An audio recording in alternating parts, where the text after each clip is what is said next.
آپ صلی اللہ علیہ وآلہ وسلم پر وحی کا ابتدائی دور اچھے سچے پاکیزہ خوابوں سے شروع ہوا۔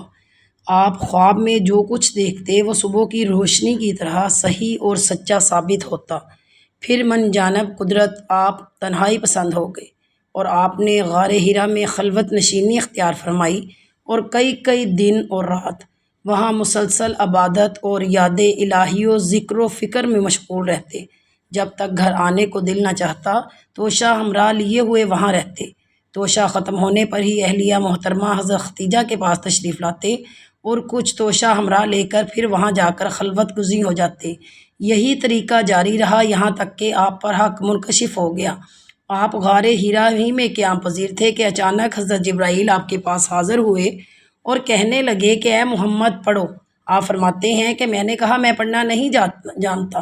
آپ فرماتے ہیں کہ فرشتے نے مجھے پکڑا اور پکڑ کر اتنی زور سے جھنجھوڑا اور کہا کہ پڑھو۔ میں نے پھر یہی جواب دیا کہ میں پڑھا ہوا نہیں ہوں۔ اس فرشتے نے مجھ کو نہایت ہی زور سے بھینچا کہ مجھ کو سخت تکلیف محسوس ہوئی۔ پھر اس نے کہا پڑھ۔ میں نے کہا میں پڑھا ہوا نہیں ہوں۔ فرشتے نے تیسری بار مجھ کو پکڑا اور تیسری مرتبہ پھر مجھ کو بھینچا۔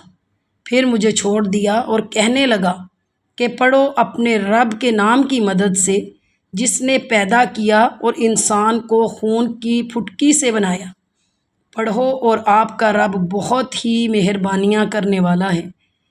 پس یہی آیتیں آپ حضرت جبرائیل علیہ السلام سے سن کر اس حال میں غار حرا سے واپس ہوئے کہ آپ کا دل اس انوکھے واقعہ سے کانپ رہا تھا۔ آپ حضرت ختیجہ کے ہاں تشریف لائے اور فرمایا کہ مجھے کمبل اڑا دو، مجھے کمبل اڑا دو۔ لوگوں نے آپ کو کمبل اڑا دیا۔ جب آپ کا ڈر جاتا رہا تو آپ نے اپنی زوجہ محترمہ حضرت ختیجہ رضی اللہ عنہا کو تفصیل کے ساتھ یہ واقعہ سنایا اور فرمانے لگے کہ مجھ کو اب اپنی جان کا خوف ہو گیا ہے۔ آپ کی اہلیہ محترمہ حضرت ختیجہ رضی اللہ تعالیٰ عنہا نے آپ کی ڈھارس بندھائی اور کہا کہ آپ کا خیال صحیح نہیں ہے۔ خدا کی قسم آپ کو اللہ کبھی رسوا نہیں کرے گا۔ آپ تو اخلاق کے فاضلہ کے مالک ہیں۔ آپ تو کنبہ پرور ہیں، بے کسوں کا بوجھ اپنے سر پر رکھ لیتے ہیں، مفلسوں کے لیے آپ کماتے ہیں، مہمان نوازی میں آپ بے مثال ہیں اور مشکل وقت میں آپ امر حق کا ساتھ دیتے ہیں۔ ایسے اوصاف حسنہ والا انسان یوں بے وقت ذلت و خواری کی موت نہیں پا سکتا۔ پھر مزید تسلی کے لیے حضرت ختیجہ آپ کو ورقہ بن نوفل کے پاس لے گئیں جو ان کے چچا زاد بھائی تھے اور زمانہ جاہلیت میں نصرانی مذہب اختیار کر چکے تھے اور عبرانی زبان کے کاتب تھے۔ چنانچہ انجیل کو بھی حسب منشائے خداوندی عبرانی زبان میں لکھا کرتے۔ انجیل سریانی زبان میں نازل ہوئی تھی، پھر اس کا ترجمہ عبرانی زبان میں ہوا۔ ورقہ اسی کو لکھتے تھے۔ وہ بہت بوڑھے ہو گئے تھے، یہاں تک کہ ان کی بینائی بھی رخصت ہو چکی تھی۔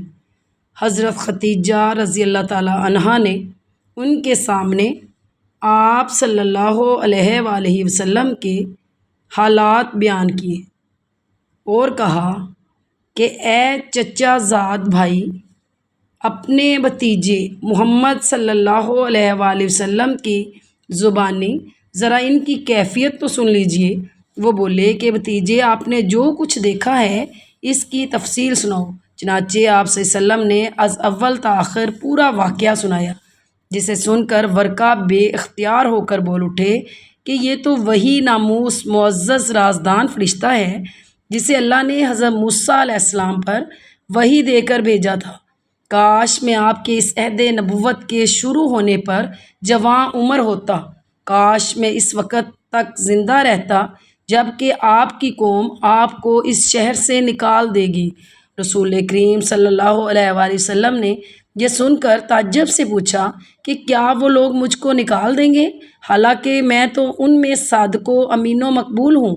ورقہ بولا ہاں یہ سب کچھ سچ ہے، مگر جو شخص بھی آپ کی طرح امر حق لے کر آیا لوگ اس کے دشمن ہی ہو گئے ہیں۔ اگر مجھے آپ کی نبوت کا وہ زمانہ مل جائے تو میں آپ کی پوری مدد کروں گا۔ مگر ورقہ کچھ دنوں کے بعد انتقال کر گئے۔ پھر کچھ عرصہ تک وحی کی آمد موقوف رہی۔